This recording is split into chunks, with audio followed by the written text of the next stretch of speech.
The luxury restaurant staff saw an elderly man in a worn coat and decided he wasn't worth their time, but they had no idea they'd just ignored a billionaire worth $8 billion.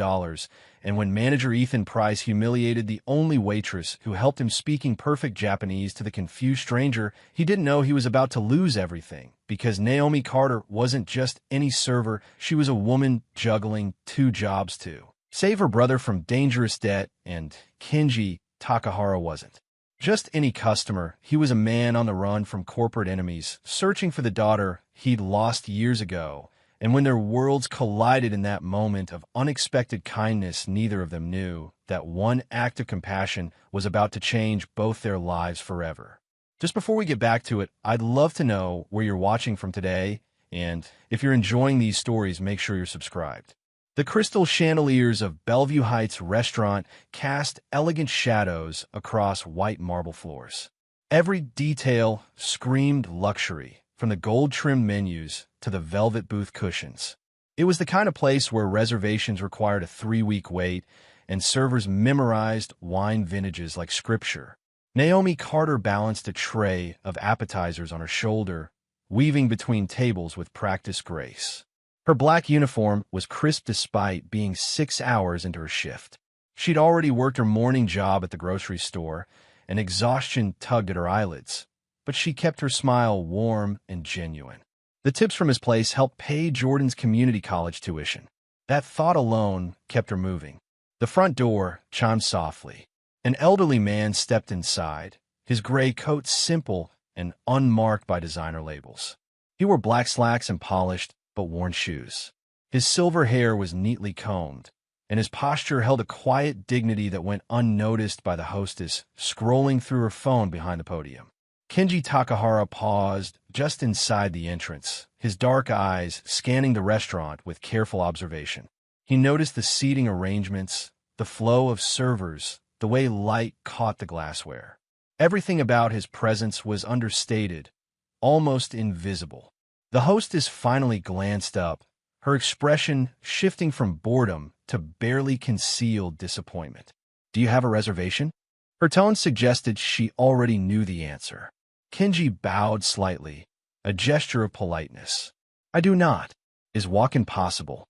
His accent was thick, each English word carefully chosen. The hostess sighed, not bothering to check her tablet. "We're pretty full tonight. You'll have to wait." She gestured vaguely toward the entrance area, then returned her attention to her phone. No offer of water, no estimated wait time, no apology for the inconvenience. Kenji nodded and moved to the side, standing near a decorative plant. He studied the menu board on the wall, his brow furrowing slightly as he tried to parse the elaborate English descriptions. Truffle-infused risotto, pan-seared duck breast with cherry gastrique, Wagyu beef tartare with micro-greens. The words blurred together. Minutes passed. Other guests entered and left. Kenji remained standing, hands folded patiently in front of him. The door chimed again. A couple strode in wearing clothes that screamed wealth. The woman's handbag probably cost more than Naomi's monthly rent.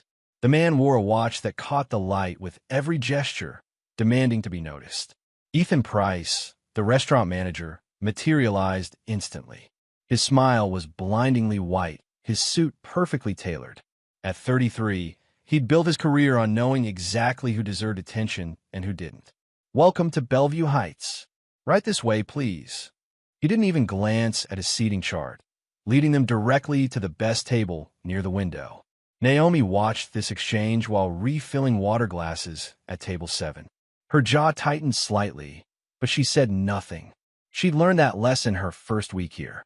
Behind her, 2 servers stood near the kitchen entrance, their voices low but not quiet enough. "That old Asian guy is still just standing there," Brandon whispered, a younger server with gelled hair and an entitled smirk. "Right? Like, dude, Google Translate exists," Chelsea added with a giggle.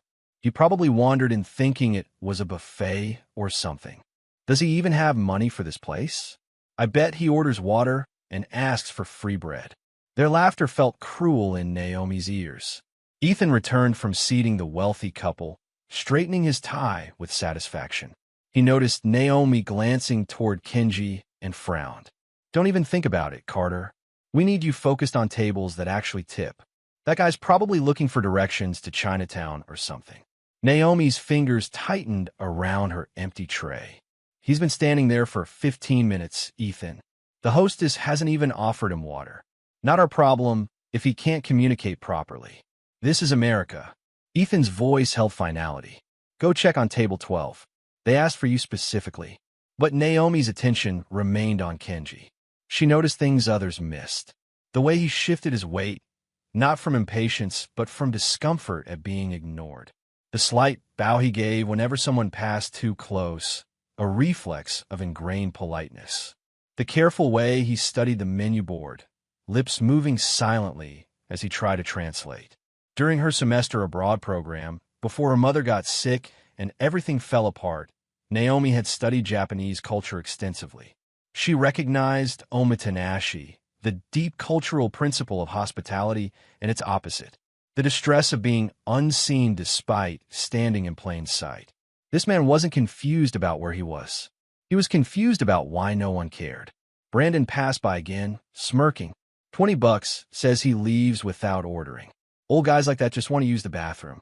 Something inside Naomi snapped. She set down her tray, smoothed her uniform, and walked directly toward Kenji.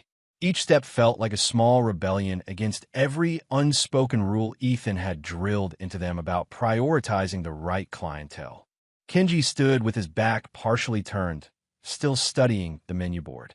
Naomi stopped a respectful distance away and bowed. Not deeply, but enough to show genuine respect. "Suma Mason," she said softly. Her Japanese was careful but clear. "Nanika o tetsudai dekimasu ka?" "Excuse me, may I help you with something?" Kenji turned, his eyes widening with unmistakable surprise. For a moment, he simply stared at her, as if confirming he'd actually heard his native language in this unlikely place. Then his weathered face transformed. The tension in his shoulders released.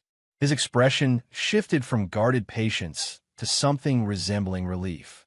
He bowed deeper than Naomi had, holding it for a long moment. "Hi," he said quietly, his voice thick with emotion. "Arigato gozaimasu." "Yes, thank you very much." Behind them, the restaurant continued its elegant chaos, but in this small pocket of connection, something shifted. Kenji's eyes held gratitude that went beyond simple customer service. He'd been invisible for 20 minutes, and suddenly, someone saw him. "Doko ni suwaritai desu ka?" Naomi asked gently. "Where would you like to sit?" Kenji gestured vaguely, uncertain. Naomi glanced around the dining room, noting the available tables. There was a quiet booth in the corner near the window, currently reserved with a small placard for VIP walk-ins. She made a decision. "Kochura iduzo," she said, gesturing toward the premium booth. "Please, this way." She led him across the restaurant floor, aware of eyes following them. Kenji walked with quiet dignity, his movements deliberate and graceful despite his age. Naomi pulled out the chair for him, removed the reserved sign, and helped him settle into the comfortable leather seat. She placed a menu in front of him and ensured his water glass was filled. "I'll return shortly to take your order," she said in Japanese, bowing once more. "You are very kind," Kenji replied, his Japanese flowing naturally now that he could speak freely. "What is your name?" "Naomi Carter." "Carter-san." He tested the name carefully. "Your Japanese is excellent. I studied for 2 years, but I'm still learning. Please forgive any mistakes." Kenji shook his head. "Your spirit speaks the language perfectly. That is what matters." Warmth spread through Naomi's chest. Before she could respond, a sharp voice cut through the moment. "Carter, my office." Now, Ethan stood near the kitchen entrance, his face red, one finger pointed toward the back. Naomi's stomach dropped. She gave Kenji an apologetic look before hurrying toward her manager. The office was barely larger than a closet, dominated by a desk covered in schedules and complaint forms. Ethan closed the door with more force than necessary. "What the hell was that?" His voice was low but furious. "That table is reserved for VIP walk-ins. You know, people who actually look like they belong in this restaurant." He's been standing there for 20 minutes. The hostess ignored him completely. Because he doesn't fit our clientele. Look at him. He's wearing a coat from TJ Maxx and probably can't even read the menu. And now you've seated him in our best available booth. Ethan's face was inches from hers. Do you know how much money we could lose if actual VIPs see that table occupied by some confused tourist? He needed help. So, and now you're a Japanese interpreter? Is that your new job title? Because I thought you were hired as a server, which means you follow seating protocol, not your bleeding heart. Naomi held his gaze, refusing to look down. I seated a customer who needed assistance. That's literally our job. Your job is to maximize tips and make this restaurant look exclusive. That man makes us look like a community center. Ethan jabbed a finger toward the door. If he orders water and soup, that's on you. And if you ever pull something like this again without my approval, you're done here. Understood. Naomi's jaw clenched. She thought of Jordan, of his tuition payment due next week, of the groceries running low at home. Understood, she said quietly. Good. Now get back out there and actually serve tables worth serving. Naomi left the office, her hands trembling slightly. Brandon and Chelsea watched her with barely concealed amusement as she passed. She ignored them, heading straight for the beverage station to steady herself. Across the restaurant, at a small table near the bar, a man in a dark business suit watched the entire scene unfold. Daniel Reeves looked like any other solo diner, his laptop open, a glass of wine beside his tablet. But his attention never wavered from Kenji. He lifted his phone discreetly, angling it to capture a clear photo of the elderly man. The camera clicked silently. Daniel typed a quick message, attached the photo, and sent it to an unlisted number. Target confirmed. Bellevue Heights Restaurant. He has made contact with staff member. Standing by. The response came within seconds. Maintain visual. Report all interactions. Daniel set his phone down and took a calculated sip of wine, his eyes never leaving Kenji's table. Naomi returned to the floor, forcing her professional smile back into place. She checked on her other tables, refilled drinks, delivered appetizers, made small talk about menu recommendations. But her awareness kept drifting back to Kenji. He sat quietly, studying the menu with intense concentration. His finger traced the English words slowly, his lips moving as he tried to puzzle out meanings. She noticed other things too, the way his hands trembled slightly when he reached for his water, the careful way he placed his napkin in his lap, each movement deliberate and practiced, the patience with which he waited, never once trying to flag down a server or demand attention. When she finally returned to his table, his expression brightened immediately. I apologize for the wait, she said in Japanese. Have you had time to review the menu? Yes, but I must confess I need guidance. The descriptions are very elaborate. Naomi smiled. May I ask what flavors you prefer? I can recommend something. Something simple. I am not fond of heavy sauces or overly complicated preparations. I appreciate ingredients that speak for themselves. Then I recommend the grilled salmon with seasonal vegetables. It's prepared simply, with just lemon, herbs, and olive oil. Very clean flavors. Kenji's eyes warmed. That sounds perfect. Would you like anything to start? Perhaps some miso soup? You have proper miso here? He sounded doubtful. Between you and me, Naomi leaned in slightly. The chef makes it fresh daily. It's quite good. Then yes, please. And green tea, if possible. Of course. As Naomi wrote down his order, Kenji studied her with quiet intensity. May I ask something personal, Carter-san? Of course. Why do your colleagues treat you with such disrespect? I watch the manager scold you. I see the others whisper when you pass. Naomi's pen paused on the order pad. She chose her words carefully. People make assumptions about who deserves their attention, who deserves their kindness. She met his eyes. But I learned a long time ago that respect isn't about what people think you're worth. It's about what you know you're worth. Kenji nodded slowly, something like recognition passing over his features. You are very wise for someone so young. I've had good teachers. Life doesn't always give you what you want, but it gives you what you need to learn. Your Japanese is truly remarkable. What did you study? Naomi hesitated, old wounds stirring. I was part of a cultural exchange program in college. I spent a semester in Osaka. Actually, The family I stayed with taught me more than any textbook ever could. And you finished the program? The question landed softly, but Naomi felt its weight. No, I had to come home. My mother was sick, and my younger brother needed someone to take care of him. She forced brightness back in her voice. But I still practice when I can. Japanese dramas help. Your mother, she passed away 3 years ago. I'm deeply sorry. Thank you. She would have loved knowing I got to use my Japanese for something meaningful today. Naomi straightened, tucking the order pad away. I'll put this in for you right away. She started to leave, but Kenji spoke again. Carter-san, wait. She turned back. Thank you. Not just for the service, but for seeing me when no one else did. Something in his tone made Naomi's throat tighten. She bowed deeper this time. You are welcome, Takahara-san. She'd caught his name from his credit card when he handed it to her to hold the table. He seemed surprised she used it, then pleased. As Naomi walked toward the kitchen, she felt lighter despite Ethan's earlier reprimand. There was something about the old man that reminded her of her own grandfather, the one who taught her about dignity and grace before he passed when she was 14. The kitchen was chaos, as always during dinner rush. Naomi placed Kenji's order, then grabbed the meals ready for her other tables. She moved through her section efficiently, never forgetting a refill, never missing a request. But she kept one eye on Kenji's booth. She noticed how other servers gave his table a wide berth, as if association might be contagious.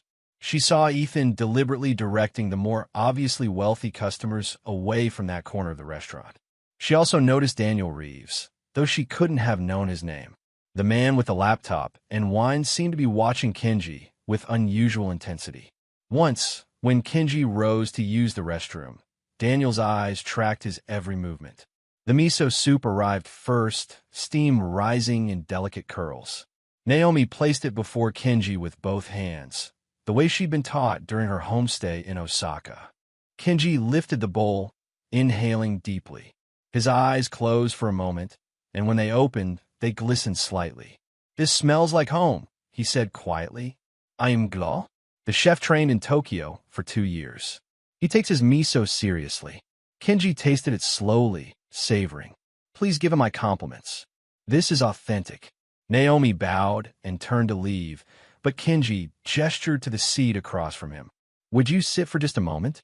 If your manager allows. Naomi glanced toward the kitchen. Ethan was occupied with a difficult customer at table 4.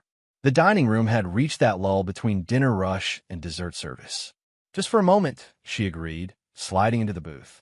Kenji set down his soup carefully. You mentioned you left your studies because of your mother. That must have been a difficult choice. It was the only choice. Jordan, my brother, was only 16. Someone had to keep things together. Naomi's fingers traced the edge of the table. Mom had cancer. It came fast, and the medical bills piled up faster. Between hospital visits and trying to keep Jordan in school, finishing my degree seemed impossible. Your brother is fortunate to have you. I'm fortunate to have him. He's brilliant, actually. Studying computer science now. Got a partial scholarship, but I help with the rest. She smiled, though exhaustion lived behind it. That's why I work 2 jobs. Morning shift at Parker's Grocery, evening shift here. Kenji's expression grew heavy with something like recognition. Sacrifice for family. It is both noble and painful. It's just what you do. Family takes care of family. Not everyone believes this anymore. Kenji's voice carried an unexpected weight. In my experience, many people put their own ambitions first. They forget what truly matters until it is too late. Naomi studied him more carefully. There was something in his eyes that spoke of deep regret, of lessons learned at a cost. Do you have family, Takahara-san? He was quiet for a long moment, his fingers wrapped around the warm soup bowl. I have a daughter, Ayumi. She is 38 now. He paused, the words seeming to hurt. I have not spoken to her in many years. I am sorry. That must be very painful. It is pain I earned. His honesty was stark, undefended. I chose my work over her, again and again. When she needed her father at school events, I was in meetings. When she wanted to share her art with me, I was traveling for business. When she made mistakes, as young people do, I was too harsh, too demanding. He set the soup down. And then one day, she left. She said she no longer had a father. I tried to tell myself she was being dramatic, that she would return when she matured. But she never did. Naomi's heart ached for him. Have you tried reaching out? Many times. She does not answer my letters. She changed her phone number. She built a life that does not include me, and I cannot blame her for that. Kenji's voice cracked slightly. Her mother, my wife, passed away 2 years ago.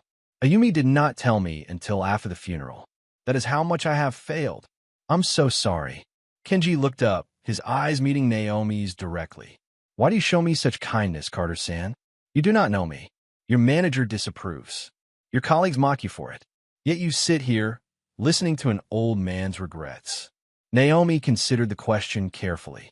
Because you remind me of my grandfather. He used to tell me that respect costs nothing, but means everything. And because I think everyone deserves to be seen, to be heard. Rich, poor, young, old, it doesn't matter. We're all just people trying to find our way. The quietest bamboo stands the tallest, Kenji said softly. It is an old saying. It means those who remain humble and strong, who do not shout their worth, are often the ones who endure. I like that. They sat in comfortable silence for a moment, an unlikely connection forming across culture, generation, and circumstance. A sharp voice shattered the peace. Carter, what the hell are you doing? Ethan stormed across the restaurant, his face flushed with anger. Other diners turned to watch the commotion. Naomi stood quickly, her heart racing. I was just taking Mr. Takahara's dessert order. You were sitting down on the clock. Chatting like this is some coffee shop. Do you know how that looks? Ethan's voice grew louder. We have actual paying customers who need attention, and you're here, wasting time on small talk. He is a paying customer, Naomi said evenly, though her hands trembled. Oh, really? Let's see. 1 bowl of soup and water. Wow, what a big spender. Meanwhile, Table 14 has been waiting for their check for 5 minutes, and Table 9 wants a wine recommendation. But sure, keep babysitting someone who's probably going to leave you a $2 tip. Humiliation burned Naomi's cheeks. She was acutely aware of other servers watching, of customers pretending not to listen. I apologize. I'll attend to those tables immediately. You're damn right you will. And Carter, if I catch you sitting down again during your shift, you're cut to weekends only. Got it. Naomi nodded, unable to trust her voice. Ethan turned to leave, but Kenji spoke, his voice quiet but carrying unexpected authority. Excuse me. Ethan turned back, irritation plain on his face. Yes, sir. Is there a problem with your meal? The problem is not with my meal. The problem is with your treatment of this excellent server. Kenji's English was careful but firm. She has shown me exceptional service and courtesy.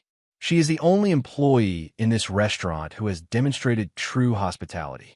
And yet you humiliate her publicly for doing her job well. Ethan's smile was condescending. I appreciate your concern, sir, but I manage this restaurant, and I know how to manage my staff. If you have a complaint about your dining experience, I'm happy to speak with you privately. I do not have complaint about dining. I have complaint about you. The bluntness of it made several nearby diners hide smiles behind napkins. Ethan's face darkened. Sir, I'm going to have to ask you to lower your voice. You're disturbing other guests. Then perhaps you should not have created this disturbance by shouting at your employee. You know what? I don't have time for this. Ethan turned away dismissively. Naomi, get back to work. And you, sir, enjoy your soup. I'm sure they'll cover your bill nicely. The sarcasm dripped like venom. Naomi hurried away, mortified, aware that every eye in the restaurant had witnessed her humiliation. She grabbed the check for Table 14, processed the payment with shaking hands, then rushed to Table 9 to discuss wine pairings she could barely focus on. Brandon caught her arm as she passed the beverage station. Rough night? He asked with mock sympathy.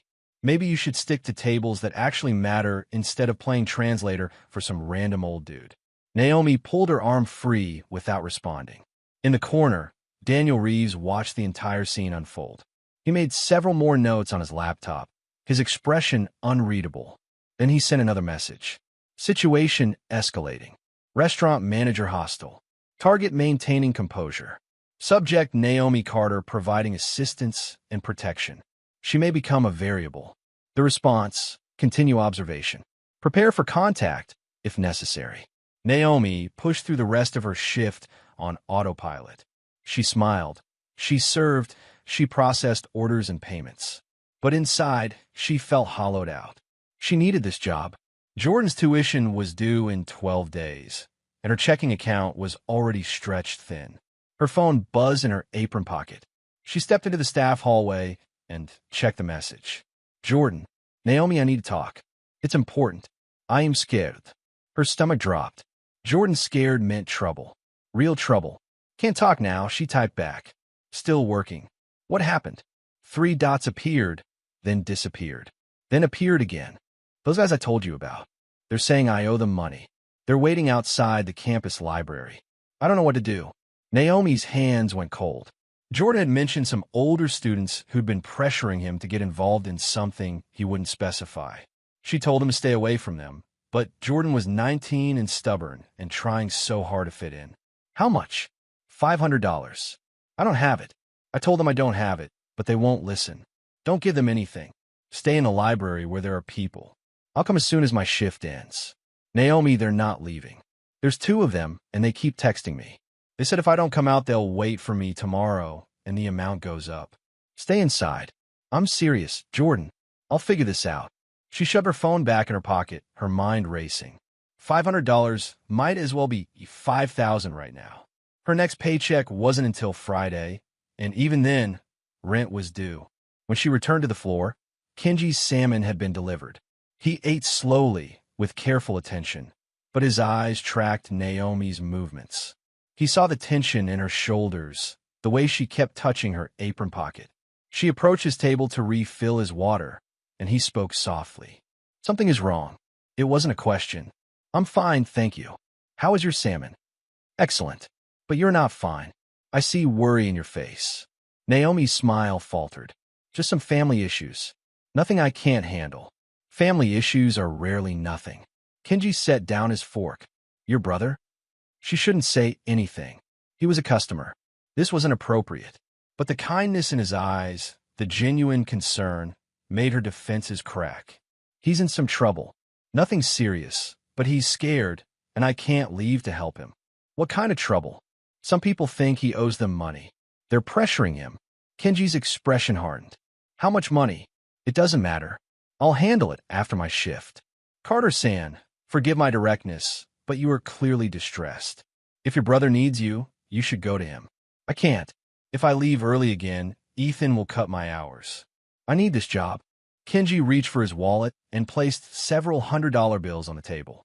Consider my meal paid for. Go. Take care of your family. Naomi stared at the money, overwhelmed. I can't accept that. It is not charity. It is payment for excellent service and even better company.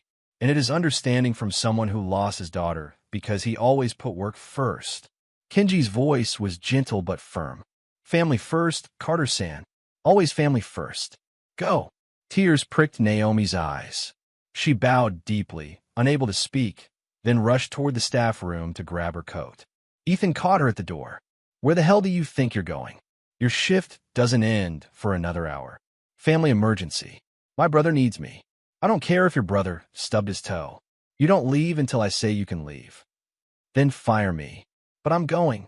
Naomi pushed past him and out into the cold night air, her breath coming in rapid clouds. Her phone said Jordan was still at the library, still inside, still waiting. Behind her, Kenji emerged from the restaurant and stood on the sidewalk, watching her run toward the parking lot. His expression was troubled but resolute. Daniel Reeves stepped up beside him, no longer pretending to be just another customer. Mr. Takahara, we need to talk. Kenji turned slowly, unsurprised. I wondered when you would approach me. You know who I am. I know I'm being followed. I know powerful people want me back in Japan. I know my freedom to be here is limited. Kenji's voice was calm. What I do not know is whether you work for them or against them. Daniel pulled out his credentials. Corporate Fraud Examiner, Federal Trade Commission. I'm trying to protect you, Mr. Takahara. The investors attempting to force the takeover of your company are operating illegally, but they're closing in. You need to be careful. I'll be careful. But first, I need to ensure someone else is safe. The waitress. She helped me when no one else would. Now she is in trouble because she chose family over work. I understand that choice better than anyone. Kenji straightened his coat. Where's the nearest library to this restaurant? Daniel checked his phone. Jackson Memorial Library. About 2 miles north. Take me there, please. Mr. Takahara, with all respect, getting involved in a domestic situation isn't wise. Your presence here needs to remain discreet. Then be discreet. But I will not abandon someone who showed me kindness simply to protect myself. That is how I lost my daughter. I will not make that mistake again. Daniel studied the old man, seeing determination that wouldn't be swayed. All right, my car is across the street. As they walked toward the vehicle, the restaurant door opened again. Ethan stood in the entrance, his phone pressed to his ear, his expression victorious. Yeah, she just quit. Walked right out mid-shift. Total disaster. No, don't worry. I'll make sure everyone knows she's unreliable. She'll never work in another decent restaurant in this city. Inside the restaurant, the other servers whispered and gossiped. Brandon collected the cash Kenji had left on the table, whistling low. Damn, the old guy left like $400. That's the biggest tip I've seen all month, and Naomi just walked away from it. Chelsea shook her head. She's so stupid. I would have just told her brother to handle his own problems. At table 7, a regular customer who'd witnessed the entire evening's events caught the owner's attention as he made his rounds. Excuse me, but who was that elderly gentleman at the corner booth? The owner, Marcus Webb, glanced over. I'm not sure. What? Because I could swear I've seen his face before. In Forbes, maybe? Or the Wall Street Journal. Marcus frowned and walked to the booth where Kenji had sat. The bills were gone, collected by the staff, but something made him check the reservation notes on the hostess stand. Noto Sebastian. Walk in. Served by Naomi Carter. He pulled up the credit card receipt Kenji had signed for holding the table. His face went pale. The signature read, Kenji Takahara. Marcus grabbed his phone with shaking hands and searched the name. The results loaded, and his blood ran cold. Kenji Takahara, founder and CEO of Takahara Technologies. Estimated net worth, $8.2 billion. Pioneer in semiconductor manufacturing and artificial intelligence integration. Known for his reclusive nature and traditional values. Recently disappeared from public eye amid reports of hostile takeover attempts. Marcus looked at Ethan, who was still on the phone, still bragging about getting rid of Naomi. They just ignored and insulted one of the wealthiest men in the world. And they'd humiliated and driven away the only employee who'd treated him with dignity. Marcus felt his career crumbling in real time. Naomi's car screeched into the library parking lot, her headlights cutting through the darkness. She spotted Jordan immediately, sitting on the front steps with his backpack clutched against his chest. 2 older guys loitered near the bike racks, their postures radiating menace. She parked and ran to her brother. Jordan. He looked up, relief flooding his face. Naomi, thank God. She pulled him into a tight hug, then assessed the situation. The 2 men watching them were early 20s, wearing expensive sneakers and designer jackets. One had his phone out, recording. The other cracked his knuckles deliberately. You Jordan's sister, the taller one called out. Naomi kept her brother behind her. Who's asking? Someone who's owed money.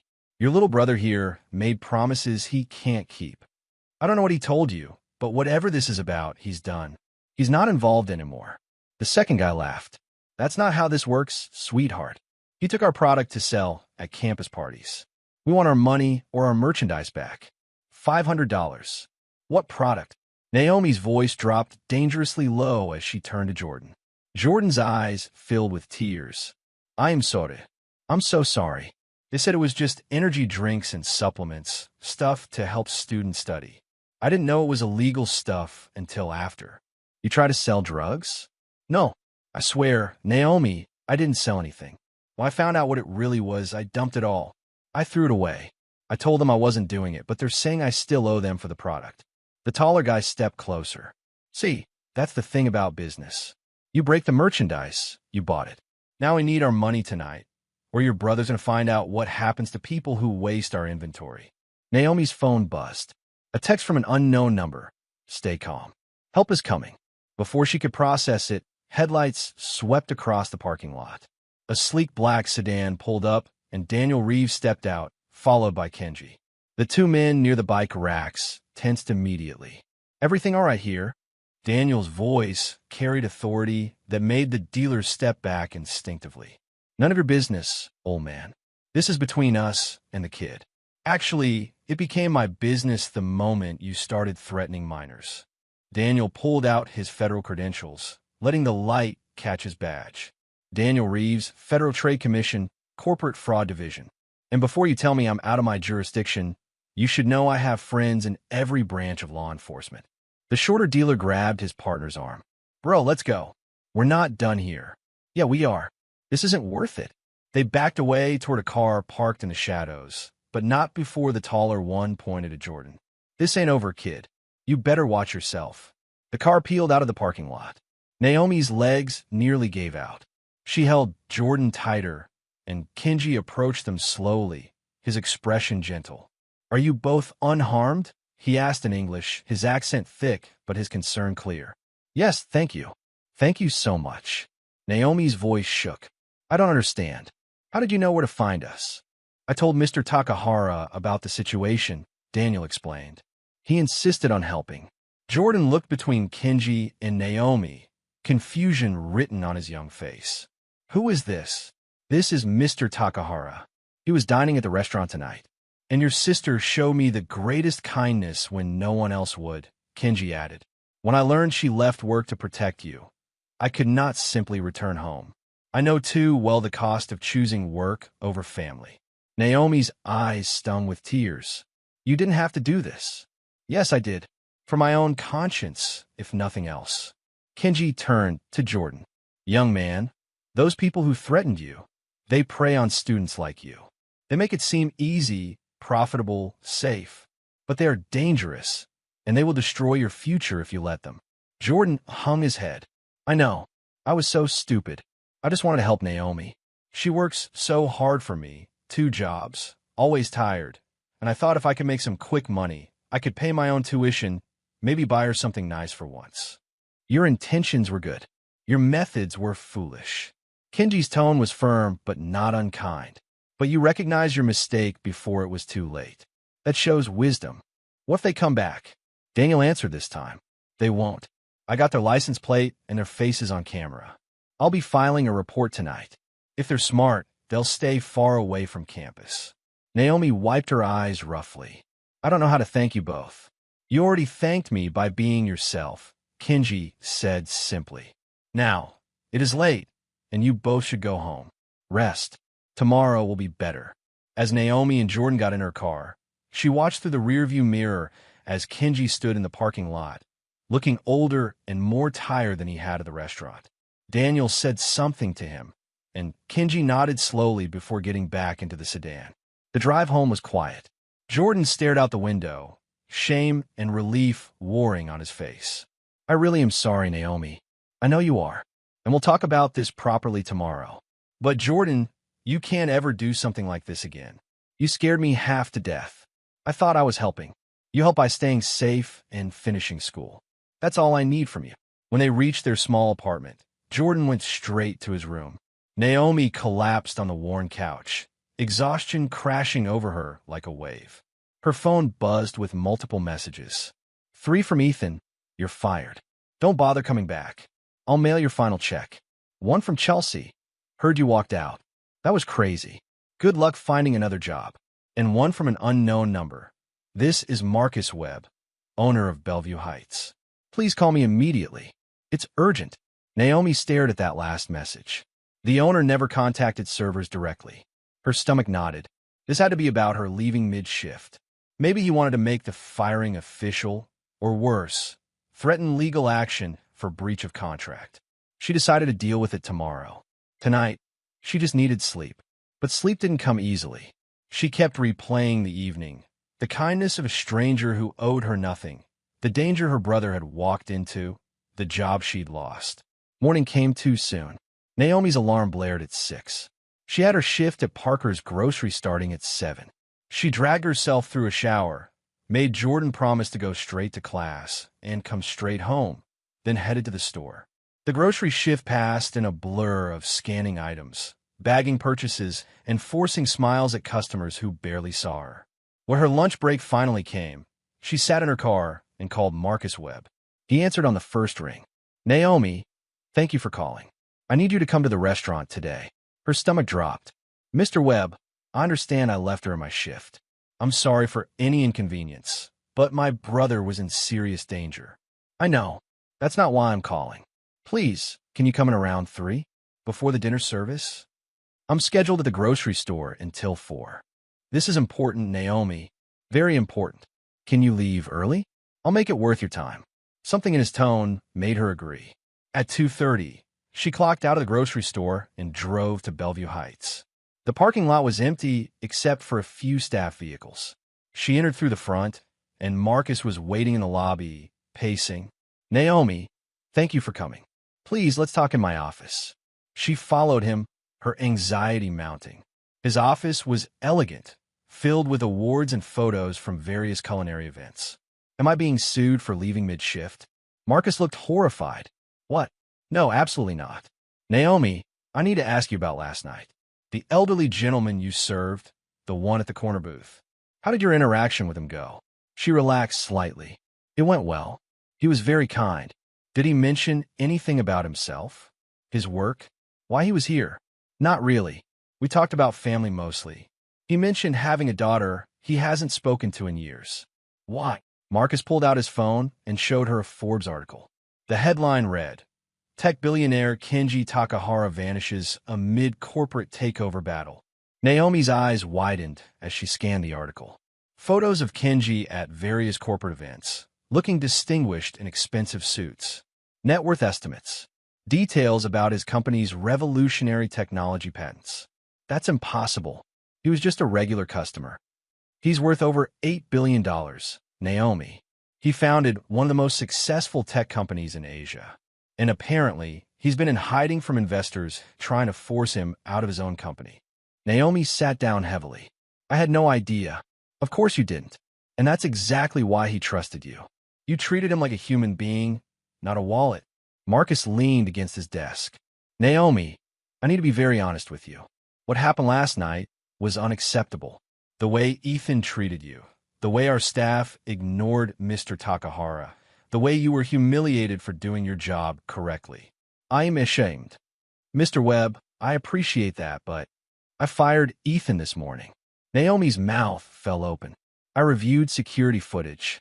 I saw how he spoke to you, how he prioritized appearances over actual hospitality. I also spoke to several customers who witnessed last night's events. They were appalled by his behavior." Marcus pulled an envelope from his desk drawer. "This is for you. Your final paycheck, plus a bonus for the service you provided to Mr. Takahara, and a written apology from me personally." Naomi took the envelope with shaking hands. "Thank you. There's more. Mr. Takahara returned to the restaurant this morning. He wanted to see you, but I explained you were fired. He was very displeased with me. He came back. He's in the dining room right now. He's been waiting for you." Naomi's heart raced. "Why would he wait for me?" "I don't know, but he was very insistent." Marcus opened his office door. "Will you speak with him?" She nodded, unable to find words. Marcus led her into the empty dining room. Kenji sat at the same corner booth from last night, wearing the same simple gray coat. When he saw Naomi, his weathered face broke into a genuine smile. "Carter-san, I'm very glad to see you." "Mr. Takahara." She approached and bowed, deeper than before. "I didn't know who you were. I apologize if I was too informal. Please sit, and do not apologize. Your not knowing who I was is exactly why our conversation was so valuable." She slid into the booth across from him. "Your brother, is he safe?" "Yes, thanks to you and Mr. Reeves. I don't know how to repay you. There is nothing to repay, but I do have a request." Kenji folded his hands on the table. "Last night, I told you about my daughter, about my failures as a father. What I did not tell you is why I am in this city." Naomi leaned forward, listening intently. "Before my wife died," Kenji began, his voice heavy with emotion, "she wrote me a letter. I did not receive it until recently because I was traveling, always putting business first.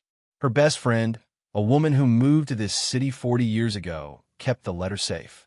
The woman at the library last night? Kenji looked surprised. You knew we went there? Mr. Webb told me you returned this morning. I guess you had other business in the city. Yes. The librarian, Mrs. Yamamoto, was my wife's childhood friend. She gave me the letter last night after you left. Kenji's hands trembled slightly. My wife wrote about her deepest wish, that I would find Ayumi and make peace with her before it was too late. She included information about where Ayumi might be, what name she uses now, how to reach her. Did you find her? Not yet, but I believe she is here, in this city, teaching calligraphy at a community art center. She changed her name to avoid media attention. Kenji's eyes met Naomi's. I'm terrified to face her. What if she refuses to see me? What if my presence only causes her more pain? But what if she's been waiting all this time for you to try? Kenji smiled sadly. You are very wise, but I cannot approach her alone.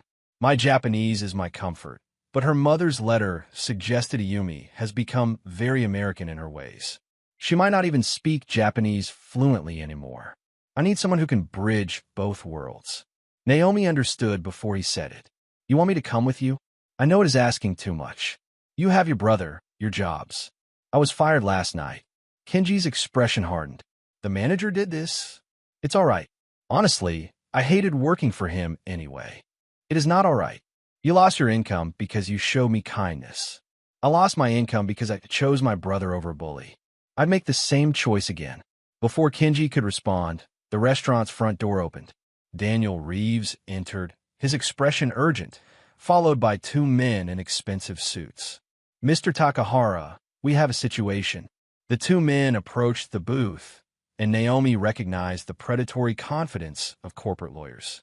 Mr. Takahara, the older one, said, we represent the consortium of investors who hold 43% of Takahara Technologies.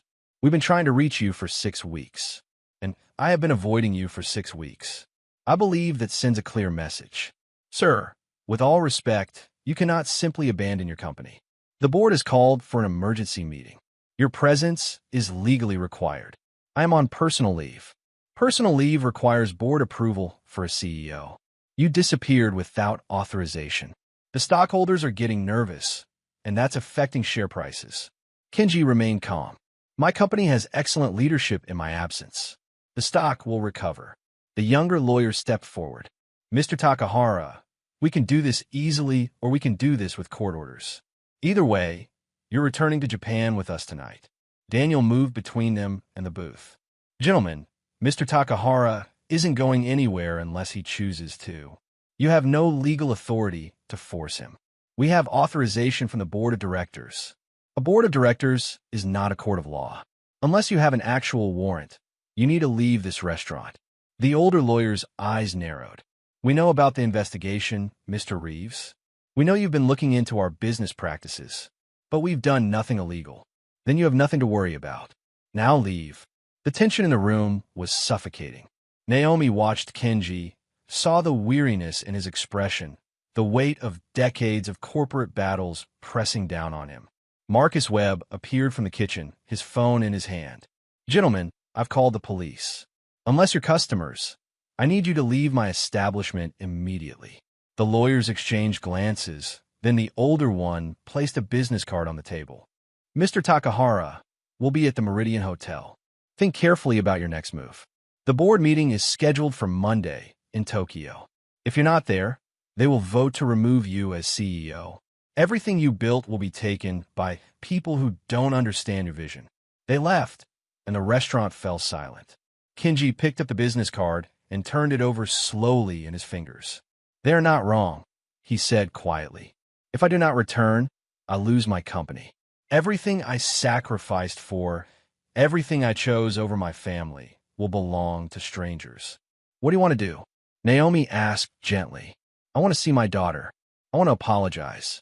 I want one chance to be the father I should have been. He looked at her with ancient eyes. But I have only 3 days before that board meeting.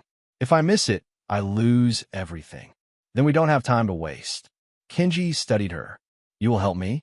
You helped my brother when you didn't have to. You defended me when no one else did. Of course I'll help you. Marcus cleared his throat. Mr. Takahara, Naomi I don't mean to intrude, but I should mention something.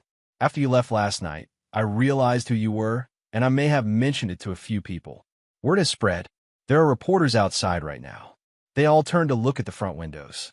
Sure enough, 3 people with cameras stood on the sidewalk, trying to peer inside. This is very problematic, Kenji said. If they discover where I am going, they will follow. They will turn a private family matter into entertainment. Daniel was already on his phone. I can arrange a secure vehicle. We can exit through the back, lose any tail, and get you where you need to go. The art center is in the Riverside district, Kenji said. According to my wife's letter, Ayumi teaches calligraphy classes on weekday afternoons. Naomi checked her phone. It was 3:40. If we leave now, we might catch her. Daniel nodded. My car is out back. Let's move before more press shows up. They hurried through the kitchen, past surprised line cooks and dishwashers, and out the rear exit. Daniel's sedan sat in the alley, engine already running remotely. As they climbed in, Naomi caught sight of movement. A camera flash from the corner of the building. Someone had spotted them. Drive, Daniel said sharply, and they pulled out into traffic. The drive to Riverside took 20 minutes. Kenji sat in the back seat beside Naomi, his hands clenched together, his breathing shallow. What if she will not see me? He whispered in Japanese. Then we try again tomorrow, Naomi answered in the same language. And the day after. Until she's ready. There may not be another day. If I miss the board meeting, then you miss it. Mr. Takahara, which matters more, the company you built or the daughter you lost? He closed his eyes. I have asked myself this question for 2 years. Every night, I wake up knowing the answer. But letting go of something you work your entire life for is not simple. Nothing important is ever simple. They pulled up to the Riverside Community Arts Center, a converted warehouse with large windows and colorful murals on the walls. Through the glass, Naomi could see several classrooms, each filled with students engaged in different activities. Daniel pointed. That room there in the back. Those look like calligraphy supplies. Kenji's breath caught. A woman stood at the front of the classroom, demonstrating brush strokes on a large paper. She was slender, with long black hair pulled into a loose bun, wearing simple clothes that were covered in ink stains. That is her, Kenji whispered. That is my Ayumi. His hand reached for the door handle, then froze. I cannot do this. I am not ready. Naomi took his other hand. You will never feel ready. But your wife wanted this. Ayumi deserves this. And you need this. Kenji looked at her, tears gathering in his eyes. Will you come with me? I do not think I can walk in there alone. Of course. They got out of the car, leaving Daniel to keep watch. The art center's front door was unlocked, and they entered quietly. Music drifted from one classroom, pottery wheels hummed in another, and the smell of paint and creativity filled the air. As they approached the calligraphy room, Ayumi looked up. For one frozen moment, father and daughter locked eyes across the space. Recognition flashed across Ayumi's face, followed immediately by shock, then something that looked like pain. She set down her brush carefully, spoke briefly to her students, and walked out of the classroom into the hallway. Kenji followed, and Naomi stayed a few respectful steps behind. Ayumi's voice was cold, controlled. How did you find me? Your mother's friend, Mrs. Yamamoto. She gave me a letter your mother wrote before she died. Mom knew where I was. Yes, she respected your wish for privacy, but she left me a way to find you, hoping I would be brave enough to try. Ayumi's composure cracked slightly. And what do you want? Forgiveness? Reconciliation? Some heartwarming moment you can take back to your board members to prove you're human? The words cut deep. Kenji flinched but stood his ground. I want to apologize. I want to tell you that you were right about everything. I was a terrible father. I chose my company over you, over your mother, over everything that mattered. And I have regretted it every single day since you left. Regret doesn't change the past. No, it does not. But perhaps it can change the future. Ayumi's eyes finally shifted to Naomi. Who is she? My name is Naomi Carter. I'm helping your father with translation, but really, I'm just here for moral support. You're American? Yes.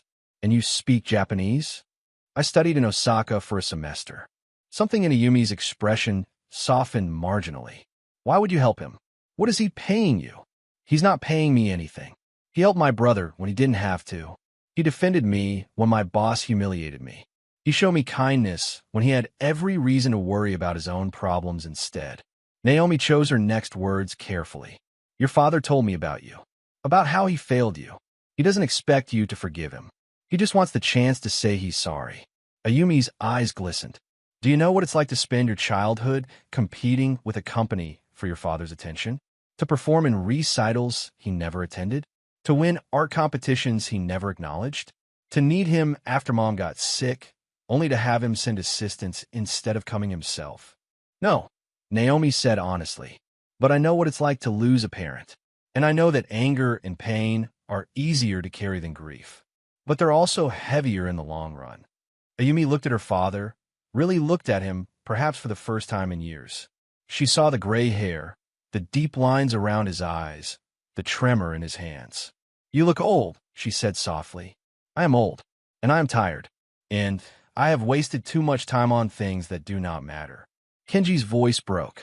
Your mother's last wish was for us to reconcile. I do not know if that is possible, but I had to try. I owed her that much. I owe you that much. The hallway fell silent except for the distant sounds of art classes continuing in their creative bubble. Finally, Ayumi spoke. I can't forgive you today. Maybe not tomorrow either. But I'll listen. For mom's sake, I'll listen. Kenji's shoulders sagged with relief.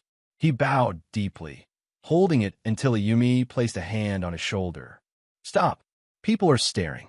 He straightened, and for the first time in years, father and daughter stood in the same space without anger as the only bridge between them. Naomi stepped back, giving them room, her heart full of hope for this broken family finding its way back together. Outside, Daniel received a text message. His face went pale as he read it. The corporate lawyers had gotten a court order. Federal marshals were being dispatched to bring Kenji back to face the board. They had less than an hour before everything changed. The last afternoon sunlight filtered through the arts center windows, casting long shadows across the hallway where Kenji and Ayumi stood in uncertain silence. Students passed by with curious glances, sensing the emotional weight between the elderly man and their instructor. Ayumi crossed her arms, a defensive posture that spoke volumes. I have a class finishing in 20 minutes. We can talk after that, but I'm not making any promises. I will wait as long as necessary, Kenji said quietly. She turned to re-enter her classroom, then paused. Does your company know you're here? They know I am in the city. They're trying very hard to force me back to Japan. Good. The word carried old bitterness. Let them see what it feels like when someone chooses something else over them. She disappeared into the classroom, leaving Kenji standing in the hallway looking lost. Naomi gently touched his arm. That went better than you feared. She agreed to talk. That is more than I deserve. They returned to the lobby, where Daniel was pacing near the entrance, his phone pressed to his ear. When he saw them, his expression was grim. We have a problem. The corporate lawyers filed an emergency petition claiming you're mentally unfit to make decisions due to age-related decline. A judge issued a temporary order for a medical evaluation. Kenji's jaw tightened. They're claiming I am senile. It's a legal tactic. If they can get a court-ordered evaluation, they can delay everything while questioning your competency. It buys them time to consolidate control of the company. This is outrageous. I'm perfectly sound. I know that. But federal marshals are being sent to escort you to a medical facility. They'll be here within the hour. Naomi felt ice in her stomach. Can they do that? Just take him. With a judge's order? Yes. And once he's in their custody, the evaluation could take days, maybe weeks. By then, the board meeting will have passed, and they'll vote him out as CEO. Kenji closed his eyes, decades of corporate warfare written in the lines of his face. They're very clever. They know I will not run or resist authorities. They know I came here for personal reasons, and they're using it against me. What do you want to do? Daniel asked. I could try to appeal the order, but that takes time we don't have. How long do we have? 45 minutes, maybe an hour. Kenji looked back toward the hallway where Yumi's classroom was located. Then I have 45 minutes to speak with my daughter. That is what I came here for. That is what matters. Mr. Takahara, if the marshals take you, you might not get another chance. They'll put you on a plane to Japan immediately after the evaluation. Then I will have 45 minutes with Ayumi. That is 45 minutes more than I have had in years. Daniel started to argue, then stopped. He recognized the quiet determination in Kenji's voice. Some decisions transcended logic. Naomi's phone buzzed. Jordan calling. I need to take this, she said, stepping away. Jordan? What's wrong? Nothing's wrong. I just wanted to check on you. You left work early, and I was worried. I'm Fine. I'm helping Mr. Takahara with something important. The old guy from last night? Naomi, I looked him up. He's a billionaire. Like an actual billionaire. It's all over the news that he's missing. He's not missing. He's exactly where he needs to be. Are you safe? Some of these articles make it sound like there's corporate espionage and hostile takeovers and all kinds of serious stuff. Warmth spread through Naomi's chest. After everything with the drug dealers, Jordan was still worried about her. I'm safe. I promise. Are you at home? Yeah. I skipped my afternoon class. I felt weird going after last night. That's okay. Just stay home, lock the door, and I'll be back in a few hours. Naomi. Yeah. Thank you for coming to get me last night. I know I messed up bad. I know you lost your job because of me. I didn't lose my job because of you. I lost it because I have a terrible manager. And honestly, I'm glad I don't work there anymore. Still, you're the best sister anyone could have. You're not so bad yourself when you're not making terrible decisions. Jordan laughed, and they said goodbye. When Naomi returned to Daniel and Kenji, the older man was watching her with gentle eyes. Your brother is well? He's fine. Worried about me helping you, actually. He is protective of you. That is good. It means he learned from his mistake. 20 minutes crawled by. They sat on benches in the lobby, watching the clock. Students filtered out as classes ended, and the building grew quieter. Finally, Ayumi emerged from the hallway, an oversized bag slung over her shoulder, her hair now loose around her face. She stopped when she saw them waiting. I thought you might have left. Kenji stood. I promised I would wait. Ayumi studied him for a long moment, then gestured to a small courtyard visible through glass doors. We can talk outside. I need fresh air. The courtyard was simple but peaceful, with wooden benches arranged around a small fountain. Ayumi sat on one bench, and Kenji took the other, maintaining careful distance. Naomi and Daniel remained inside, giving them privacy but staying close enough to intervene if the marshals arrived. Through the glass, Naomi watched the conversation unfold. She couldn't hear the words, but she saw Kenji's body language, the way he bowed his head when speaking, the way his hands gestured with careful emphasis. She saw Ayumi's rigid posture slowly soften, saw her wipe her eyes once, twice. They looked like strangers learning how to be family again, Daniel observed quietly. That's exactly what they are. For what it's worth, I think you did a good thing, helping him find her. I just translated a drove. He did the hard part. No, you did more than that. You gave him courage when he was ready to give up. You showed him that kindness still exists in the world. Daniel checked his watch. We have maybe 20 minutes left. Outside, the conversation intensified. Ayumi stood abruptly, her voice rising enough that they could hear emotion, if not words. Kenji remained seated, his head bowed, absorbing whatever pain she needed to release. Then something shifted. Ayumi sat back down, closer this time. She was talking now, her hands moving in animated gestures, and Kenji was listening with absolute focus. Naomi's phone rang. Marcus Webb. Naomi, where are you? There are federal marshals at my restaurant looking for Kenji Takahara. They're asking if I know where he went. What did you tell them? Nothing. But they're not just asking nicely. They have legal authority to search for him, and they mentioned you might be with him. Marcus, I need you to stall them. Please, just give us a little more time. Naomi, I can't obstruct federal agents.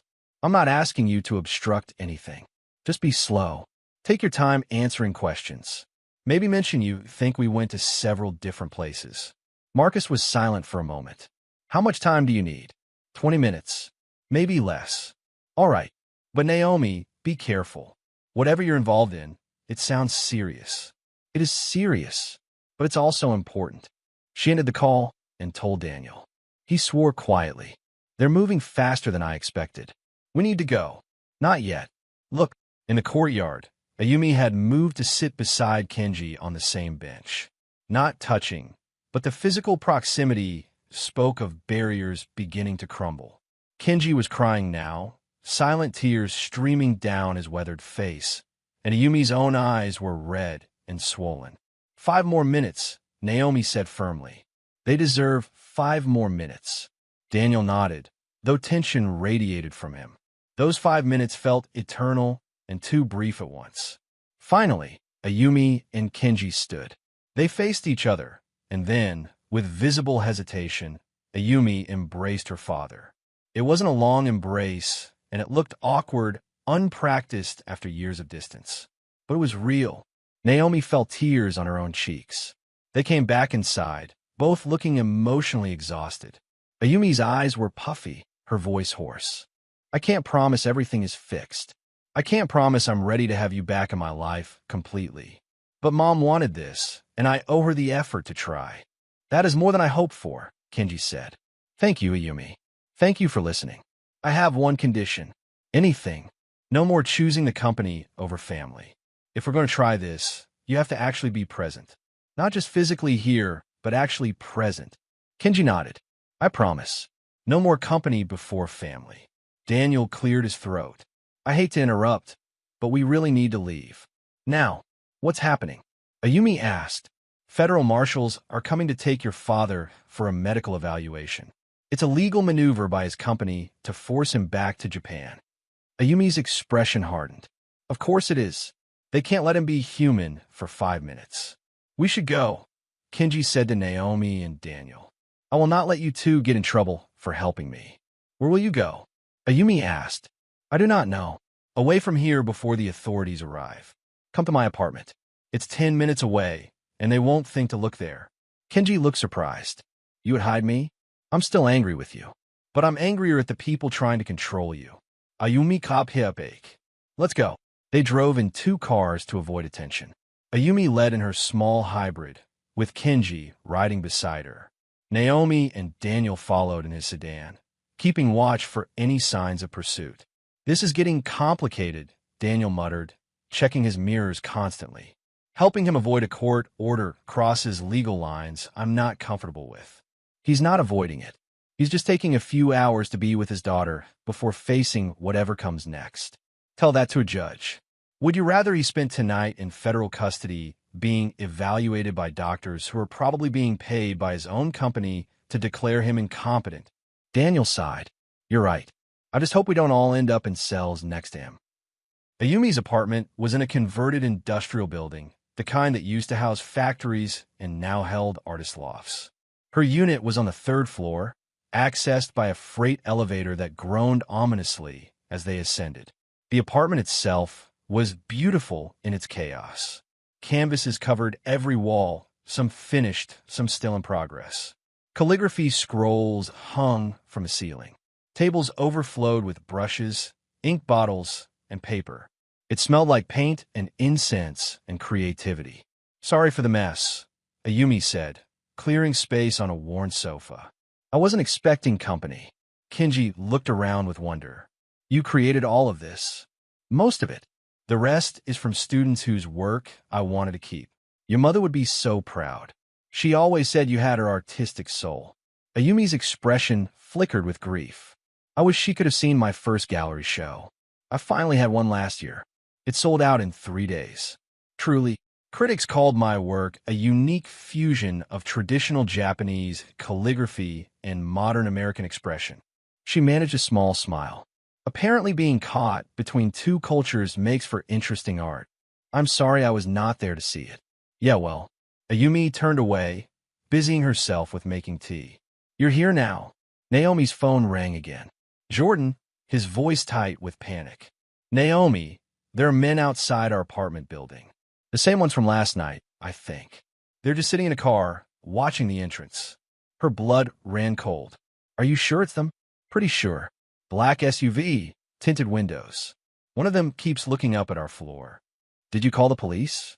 And tell them what? Some guys are sitting in their car? That's not illegal. Naomi looked at Daniel, her heart racing. He must have sensed trouble because he was already standing. Jordan's in danger, she said. The guys from last night are back. Daniel pulled out his phone. What's your address? She told him, and he made a quick call. I'm sending a patrol unit to your building. They'll do a wellness check and make sure those men leave. Thank you, Naomi said to Daniel, then to Jordan, stay inside. Lock the door. Police are coming. But Jordan's voice was strange. Naomi, they're getting out of the car. They're coming to the entrance. Jordan, listen to me. Do not open the door for anyone. They're in the building. I can hear them in the stairwell. Panic flooded her system. Hide. Right now. Get in the bathroom and lock the door. Through the phone, she heard footsteps. Then Jordan's breathing, fast and scared. Then pounding on their apartment door. Jordan Carter, open up. We know you're in there. Naomi, what do I do? Kenji stood, his face resolute. We go to him. Now, Mr. Takahara, if you leave this apartment, the marshals might find you, Daniel warned. I do not care. That boy is in danger because I delayed us last night. I will not let him be harmed. Ayumi grabbed her keys. My car seat's for.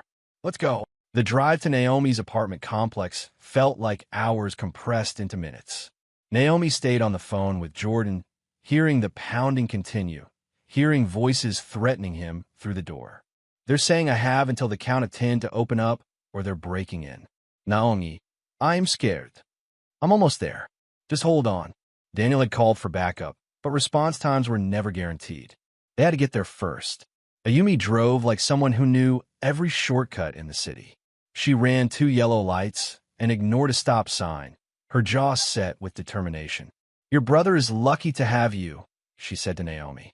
Just like you're lucky to have your father. Ayumi glanced at Kenji in the rearview mirror. Jury's still out on that. But there was less anger in her voice now. More possibility. They screeched into the apartment complex parking lot. The black SUV was there, engine still running. Naomi jumped out before the car fully stopped and sprinted toward the entrance. The building was old for stories with external stairs. She took them 3 at a time, her lungs burning. Behind her, she heard Kenji struggling to keep pace, heard Daniel shouting for her to wait. She reached the 3rd floor and saw them. 3 men outside her apartment door. One had a crowbar, working at the lock. Another held a baseball bat. The 3rd was recording on his phone. Get away from my door. They turned, and recognition flashed across the leader's face. The tall one from the library. Well, well. Big sister comes to the rescue again. I call the police. They're on their way. Then we better make this quick. He gestured to the one with the crowbar. Get it open. Naomi threw herself at the door, putting her body between them and the entrance. You're not touching my brother. The man with the baseball bat stepped forward. Lady, move, or you're going to get hurt. Then you'll get arrested for assault. Is that what you want? We want what we're owed. Your brother destroyed our merchandise. Someone pays for that. Kenji appeared at the top of the stairs, breathing hard, his hand on his chest. But when he spoke, his voice carried authority that made all 3 men pause. Leave. Now. The leader laughed. Who's this? Grandpa coming to save the day. I'm someone who has dealt with men like you my entire life. Men who use fear and violence because they have nothing else of value to offer.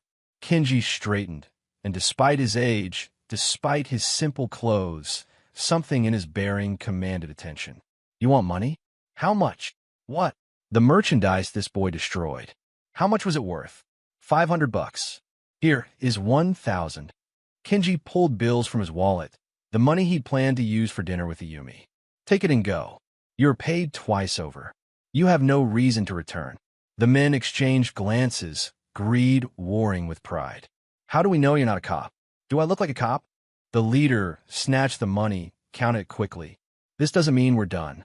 If we see the kid again, you will see him at his college graduation, perhaps, Kenji interrupted, where he will be surrounded by family and friends and a future you cannot imagine.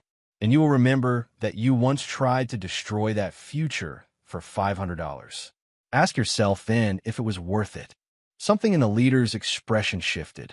Maybe shame, maybe just calculation. Either way, He pocketed the money and gestured to his friends. Come on, this is stupid anyway. They left, their footsteps heavy on the metal stairs. Daniel appeared moments later, out of breath. Where are they? Gone, Naomi said. She knocked on the door. Jordan, it's me. You can come out. The door opened slowly. Jordan stood there, pale and shaking, his phone still in his hand. When he saw Naomi, he collapsed into her arms. I am sorry. I'm so sorry. This is all my fault. You're safe. That's all that matters. Kenji leaned against the wall, his face gray with exhaustion. Ayumi rushed to support him. Dad, sit down. You shouldn't have run up all those stairs. I am fine. You're not fine. You look like you're about to pass out. He tried to wave her off, but his hand trembled violently. His breath came in short gasps. Sweat beaded on his forehead. Mr. Takahara, Naomi's medical training from her brief time as a nursing student kicked in. His lips had a slight blue tinge. His skin was clammy. Are you having chest pain? Just tired. Too much excitement. Dad, answer her. Are you having chest pain? He hesitated, then nodded. A little. It will pass. No, it won't. Daniel was already on the phone with emergency services. We need an ambulance. Possible cardiac event. I do not need an ambulance. I just need to rest. But even as he said it, Kenji's legs gave out. Ayumi and Naomi caught him, lowering him gently to the hallway floor. Dad, stay with me. His eyes were open but unfocused. His breathing was shallow and rapid. Jordan knelt beside them. What can I do? Get him water, Naomi said, and a blanket if you have one. She loosened Kenji's collar, checked his pulse. It was erratic too fast.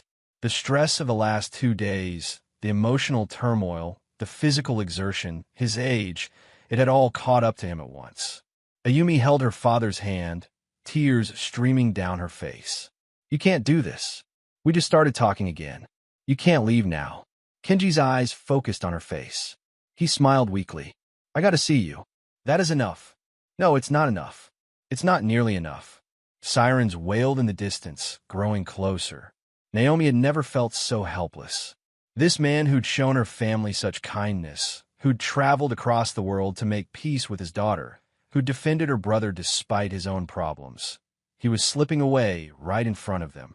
Jordan returned with water and a blanket. They covered Kenji, tried to keep him comfortable. His breathing grew more labored. The ambulance is 3 minutes out, Daniel reported. Hang on, Mr. Takahara. Just hang on. Kenji's grip on Ayumi's hand tightened. He spoke in Japanese, his voice barely a whisper. Ayumi leaned close to hear. I'm sorry I was not the father you needed, but I'm grateful I got to see the woman you became. Your mother was right. You are stronger than I ever was. Don't talk like that. You're going to be fine. Ayumi, promise me something. Anything. Live fully. Do not let anger steal your joy as I let ambition steal mine. And thank Carter-san for me. She gave me back my daughter. His eyes closed. Dad. The paramedics burst through the stairwell door moments later, equipment in hand. They took over immediately, professional and efficient. Vital signs checked. For started. Oxygen administered. Questions asked and answered in rapid succession. They loaded Kenji onto a stretcher, and Ayumi refused to leave his side. She climbed into the ambulance with him, her face a mask of fear and determination. As the ambulance pulled away, lights flashing, Naomi stood in the parking lot feeling the weight of everything that had happened. Daniel put a hand on her shoulder. You did everything you could. I dragged him all over the city. I let him run up 3 flights of stairs when he should have been resting. You helped him find his daughter. You helped him make peace before it was too late. Those are gifts, Naomi. Whatever happens now, you gave him those gifts. Jordan stood beside her, silent tears running down his face. She pulled him close. Is he going to die? Jordan whispered. I don't know. I hope not. They stood there together, watching the ambulance disappear into the evening traffic, carrying a father who'd finally found his way home only to risk losing everything just as it began to matter again. The emergency room at Memorial Hospital was a controlled chaos of beeping monitors, hurried footsteps, and urgent voices. Naomi, Jordan, and Daniel sat in the waiting area, the fluorescent lights harsh against their exhausted faces. An hour had passed since the ambulance brought Kenji in, and they'd heard nothing. Ayumi finally emerged through the double doors, her face streaked with tears, her hands still trembling. She collapsed into the plastic chair beside Naomi. "They're stabilizing him." His heart went into an irregular rhythm from the stress and exertion. "They're saying it's severe exhaustion combined with a cardiac episode." Her voice cracked. "He could have died on those stairs." "But he didn't," Naomi said gently. "He's here, and they're helping him. Because he was trying to protect your brother. Because I let him run up 3 flights of stairs when I should have made him stay in the car." Ayumi buried her face in her hands. "We just started talking again. We just started. And now I might lose him anyway." Jordan spoke quietly from across the row. "I am sorry. This is my fault. If I hadn't gotten involved with those guys, none of this would have happened." Ayumi looked up at him, really seeing him for the first time. "How old are you?" 19. "My father and I stopped speaking when I was 21. I told myself I hated him, that I was better off without him. I spent 17 years being angry." She wiped her eyes roughly. "Don't waste time being sorry. Just be better. That's what matters." Before Jordan could respond, a doctor approached, her scrubs decorated with small cartoon hearts. She looked tired but composed. "Family of Kenji Takahara." They all stood. "I'm his daughter," Ayumi said. "How is he?" "Stable for now. We've got him on medication to regulate his heart rhythm and manage the stress response. He's going to need to stay here at least overnight for observation, possibly longer depending on how he responds to treatment." "Can I see him?" "Yes, but only immediate family for now. He needs rest and minimal stimulation." Ayumi started toward the doors, then turned back to Naomi. "Will you come with me? Please? I don't want to do this alone. I'm not family. You're the reason we're even talking. That makes you family enough." The doctor nodded permission, and Naomi followed Ayumi through the emergency department to a private room in the back. Medical equipment surrounded a bed where Kenji lay, looking smaller and more fragile than Naomi had ever seen him. An oxygen tube rested beneath his nose, and 4 lines ran to his arm. But his eyes were open, and when he saw Ayumi, relief washed across his face. "You stayed," he whispered in Japanese. Ayumi pulled a chair close to the bed. "Of course I stayed. Where else would I be? I thought perhaps you would decide this was too much trouble. That I was too much trouble. You are too much trouble. But you're also my father." She took his hand carefully, avoiding the 4-line. "The doctor says you need a rest. No stress, no excitement, no running upstairs to rescue college students." A ghost of a smile touched Kenji's lips. "The boy is safe? Everyone is safe except you." Then it was worth it. Ayumi's composure finally shattered. The tears she'd been holding back flooded out in great, gasping sobs. "You can't do this. You can't come back into my life and then leave again. That's not fair." Kenji's own eyes filled. "I'm sorry, my daughter. I'm sorry for so many things. Tell me. I want to hear it. All of it." So Kenji began to speak. His voice was weak, interrupted by coughs and pauses to catch his breath, but the words poured out like water from a broken dam.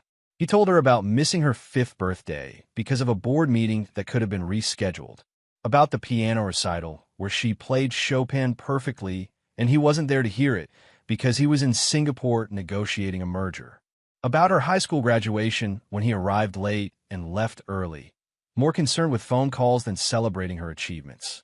He told her about the art scholarship she won to study in Paris, how proud he was, but how he'd criticized her for wanting to pursue art instead of business, about the terrible fight they had when she dropped out of university to follow her passion, how he'd called her foolish and ungrateful. "You were 21, Kenji said, his voice breaking. "You came to my office to tell me you were leaving, that you couldn't live in my shadow anymore. And I told you that if you walked out that door, you were no longer my daughter."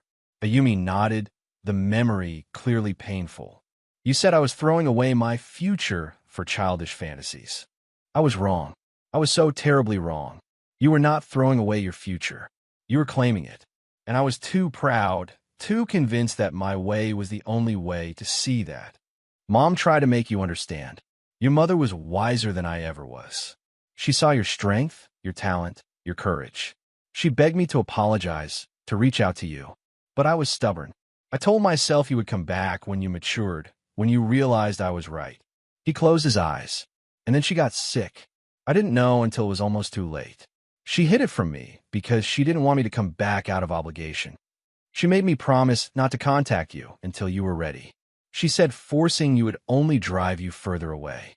So I stayed silent, even when I wanted desperately to call you, to beg your forgiveness. Kenji's breath hitched. When she died, I lost the only person who truly understood how much I had destroyed. And I lost any chance of you forgiving me while she was there to help bridge the gap. Ayumi squeezed his hand. I should have been there for the funeral. I was angry at you, but she didn't deserve that. She understood. She always understood. They sat in silence for a moment, years of pain and regret hanging in the air between them. Finally, Ayumi spoke, her voice steady despite her tears. When I was little, before everything got complicated, you used to take me to the park on Sunday mornings. Do you remember? Of course. You loved the swings. You'd push me so high, I felt like I was flying. And you'd always say the same thing. Higher, Ayumi-chan. Reach for the clouds. I felt like you believed I could do anything. I did believe that. I still do. Then why did you stop pushing? Why did you start holding me back instead? Kenji was quiet for a long time. When he finally spoke, his voice was barely audible. Because I was afraid. I watched you soar, and I realized you did not need me anymore. And instead of being proud, I became afraid of losing you. So I tried to keep you close by controlling your choices, by insisting you follow my path. And in trying to keep you, I drove you away. I never stopped needing you, Dad. I just needed you to trust me. I know that now, but I learned it too late. Ayumi stood and bent over the bed, carefully wrapping her arms around her father. It's not too late. We're here now. We're talking. That's something. Kenji's arms came around her, and for the first time in 17 years, father and daughter held each other. Naomi, who had been standing quietly near the door, felt tears streaming down her own face. She thought about her own father, who'd left when she was 8, and how she'd never gotten this chance to make peace with him. A soft knock interrupted the moment. Daniel stood in the doorway, his expression apologetic. I'm sorry to intrude, but there's a situation. The federal marshals are here. They found out Kenji was admitted and they're demanding to speak with him. Ayumi's expression hardened instantly. He just had a cardiac episode. They can't take him anywhere. They're not trying to take him. But they do have the court order for evaluation, and they're saying hospital staff can conduct it here. Absolutely not. He needs rest, not interrogation. I agree, but legally they have authority. Kenji struggled to sit up. It is all right, Ayumi. Let them come. I will answer their questions and be done with it. No, you're in a hospital bed. You're not fit for any kind of evaluation right now. Your father's right, the doctor said, entering behind Daniel. Any cognitive evaluation in his current state would be medically invalid. He's on medications that can affect mental clarity, he's recovering from a cardiac event, and he's exhausted. I'll tell the marshals they'll have to wait at least 24 hours. Thank you, Ayumi said. The doctor nodded and left to speak with the authorities. Kenji sank back against the pillows. This will not end. The company will continue to pursue me until the board meeting passes and they can vote me out. Then let them vote you out, Ayumi said fiercely. You said no more company before family. Here's your chance to prove it. If I lose the company, I lose everything I built. But you'll have your daughter. Isn't that worth more? Kenji looked at her, really looked at her, and something in his expression shifted. The fear and regret melted away, replaced by something that looked like peace. Yes, it is worth more. It is worth everything. Naomi's phone buzzed with a text from Jordan. The marshals are talking to some guy in a suit who just showed up. Looks important. She showed the message to Daniel, who frowned and stepped out to investigate. When he returned minutes later, his expression was strange, somewhere between confusion and amusement. You're not going to believe this. Marcus Webb is here, the restaurant owner. He brought his lawyer, and they're threatening to sue the marshals for harassment. What? Naomi couldn't process this. Why would he do that? Apparently, after he left the restaurant, several customers who witnessed what happened contacted local news. The story went viral, Social media picked it up. People are calling Bellevue Heights the restaurant that disrespected a billionaire. Webb is hemorrhaging business, and he's trying to salvage his reputation by publicly defending Kenji. So he's using this situation for publicity, Ayumi said bitterly. Maybe, or maybe he actually feels guilty. Either way, his lawyer is arguing that pursuing Kenji during a medical emergency constitutes harassment and is creating a legal circus that's delaying medical care. Kenji closed his eyes. The world is very strange sometimes. Rest, Ayumi commanded. Whatever happens with the company, with the marshals, with all of it, we'll deal with it when you're stronger. But Kenji had one more thing to say. He looked at Naomi, his eyes filled with gratitude. Carter-san, you gave me my daughter back. How can I ever repay such a gift? You already did. You protected my brother. You showed me that kindness still exists in the world. That's payment enough. It is not enough. When I am well, when this chaos is finished, I would like to discuss your future. I believe I have a proposition that might interest you. Before Naomi could ask what he meant, alarms suddenly blared from the monitors. Kenji's heart rate spiked erratically on the screen. Dad! Nurses rushed in, pushing Ayumi and Naomi aside. The doctor returned, her calm demeanor now urgent. I need everyone out. Now. Ayumi tried to stay, but Daniel gently pulled her toward the door. They stumbled into the hallway as medical staff surrounded Kenji's bed, their movements swift and coordinated. What's happening? Ayumi's voice was panicked. What's wrong? The door closed, blocking their view, and they could do nothing but wait. The hours that followed blurred together. Midnight came and went. Hospital staff changed shifts. The waiting room gradually emptied until only Naomi's group remained, survivors of a strange shared experience that had bound them together. Jordan had fallen asleep across 3 chairs, his jacket bunched under his head as a pillow. Daniel dozed intermittently, his phone clutched in his hand in case of updates. Ayumi sat rigid and awake, her eyes fixed on the emergency department doors. Naomi brought her coffee from the vending machine, terrible and lukewarm, but caffeinated. Thank you. Ayumi took it without drinking. You don't have to stay, you know. You've already done so much. I want to be here. Why? You barely know us. Naomi considered the question.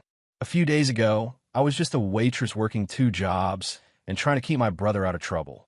I didn't think anything I did mattered much beyond making it through each day. But your father saw me when no one else did. He treated me like I had value. And then he risked everything to help Jordan, a kid he didn't even know. She paused. People like that are rare. I'm not leaving until I know he's okay. Ayumi's eyes glistened. He would have been a better father if he'd known people like you existed. Maybe then he wouldn't have wasted so much time on people who only valued his money. Maybe he had to waste that time to appreciate what really matters now. At 3 a.m, the doctor finally emerged. She looked exhausted, but cautiously optimistic. He's stable. The arrhythmia was caused by stress and medication interaction. We've adjusted his treatment, and his heart rhythm has normalized.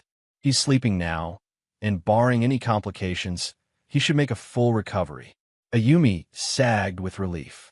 Can I see him in the morning? Right now, he needs uninterrupted rest.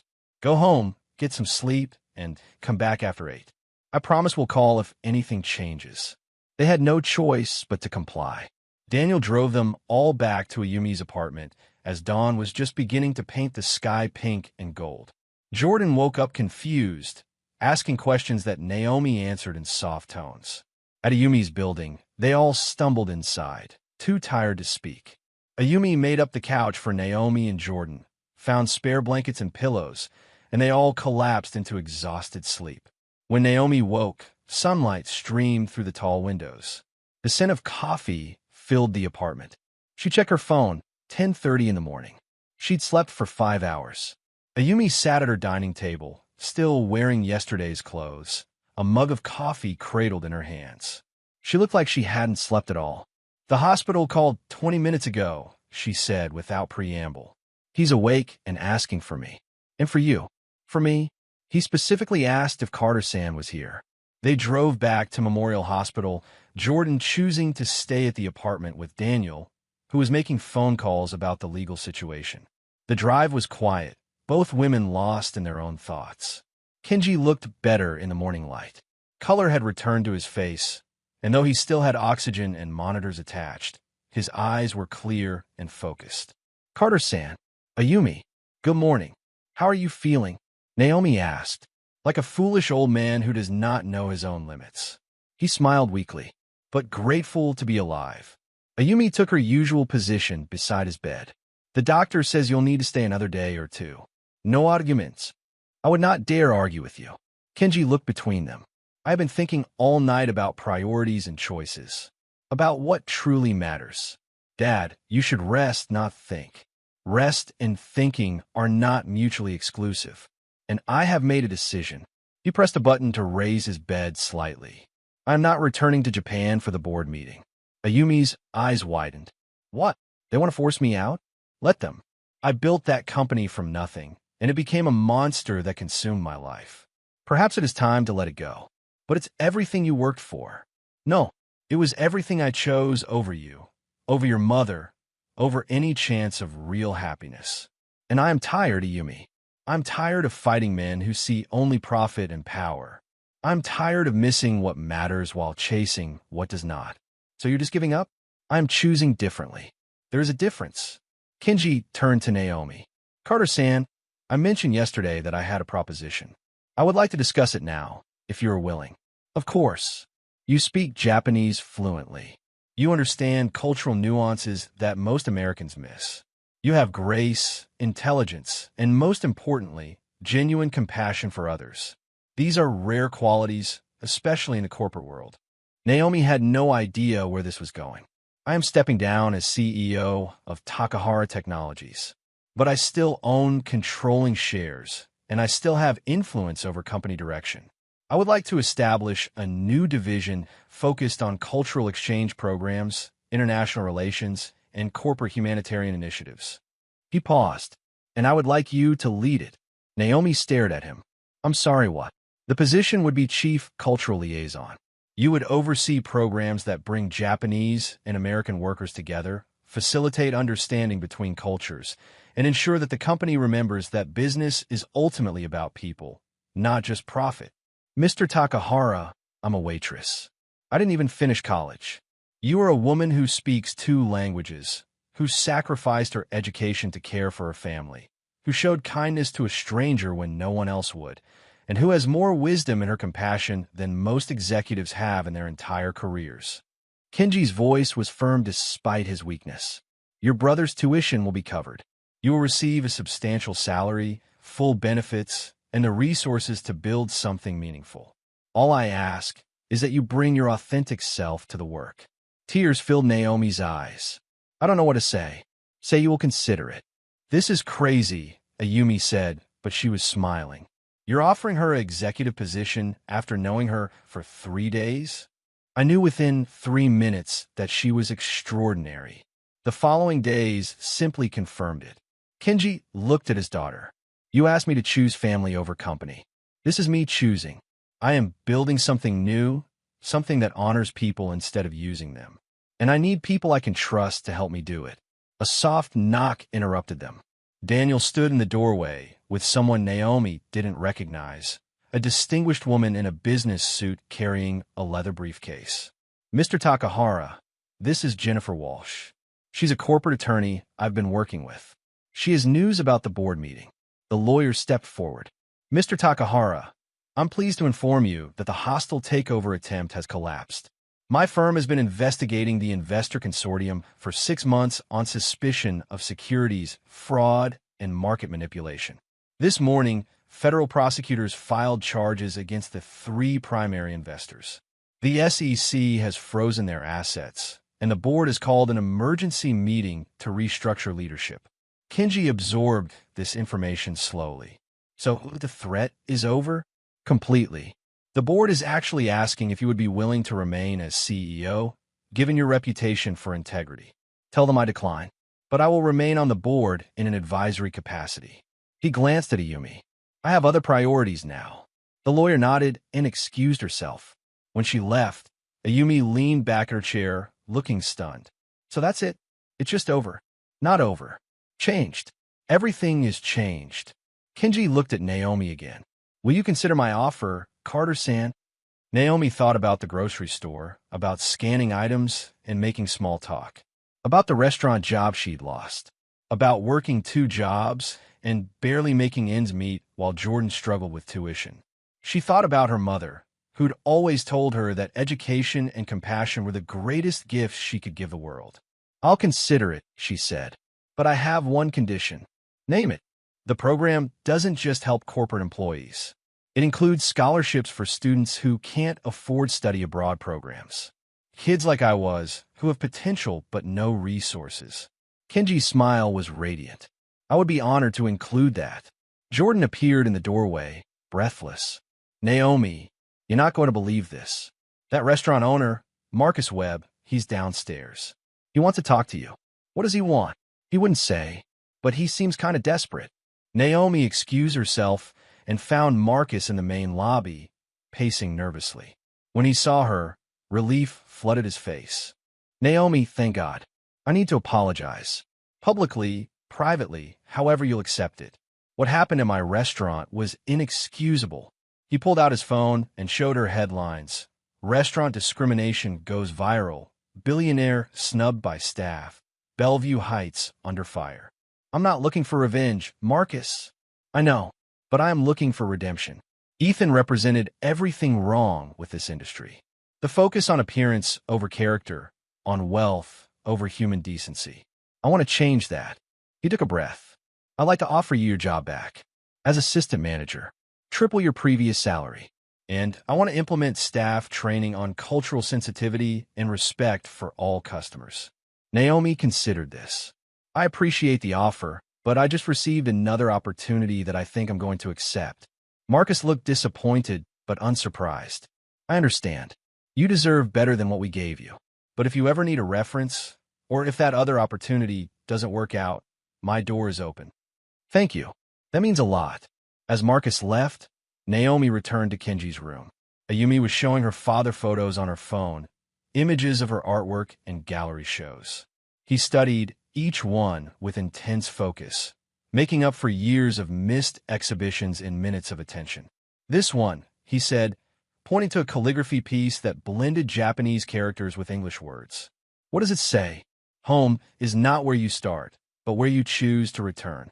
Ayumi's voice was soft. I created it right after Mom died. I was so angry at you, but also so lost without her. It is beautiful. Your mother would have loved it. I know.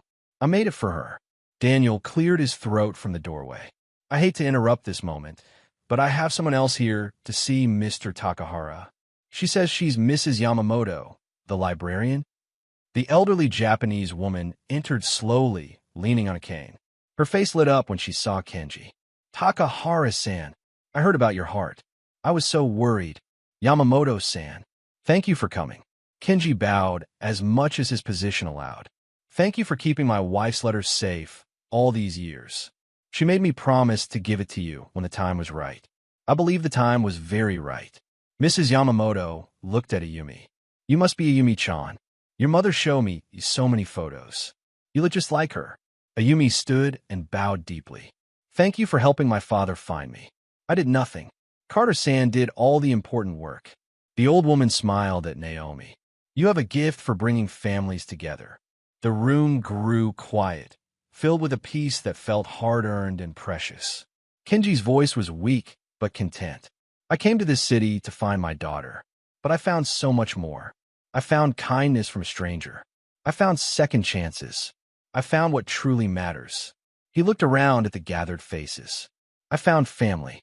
3 months later, Naomi stood in a small Japanese garden that Kenji had commissioned in a public park. Cherry blossom trees were just beginning to bloom, their pink petals drifting in a gentle breeze. Jordan sat on a wooden bench, his laptop open, working on a paper for his computer science class. His scholarship had come through, thanks to Kenji's new cultural exchange program.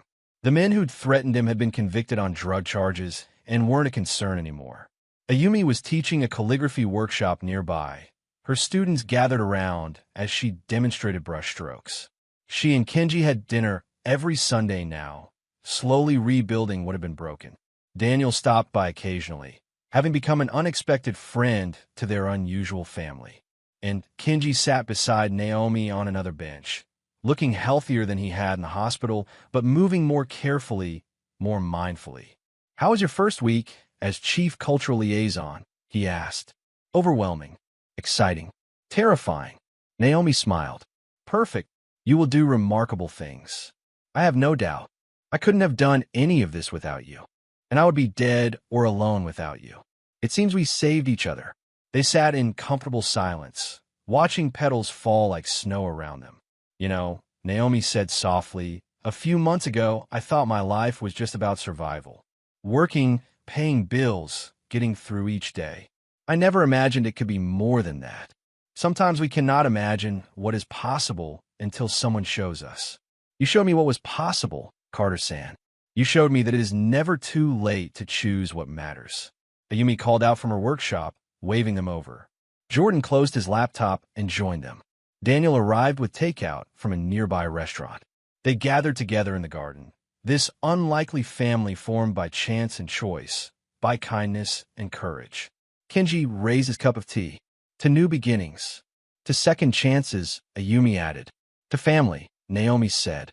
"Wherever we find it." Their cups touched in a gentle toast, and in that moment, surrounded by falling cherry blossoms and the people who had become her family, Naomi understood that her mother had been right all along. Compassion was the greatest gift, and sometimes showing it to a stranger could change everything. If you had to choose between everything you've built and the family you've lost, which would you pick before it's too late? If this story touched your heart, hit that like button and subscribe for more stories about second chances, unlikely connections, and the power of choosing what truly matters.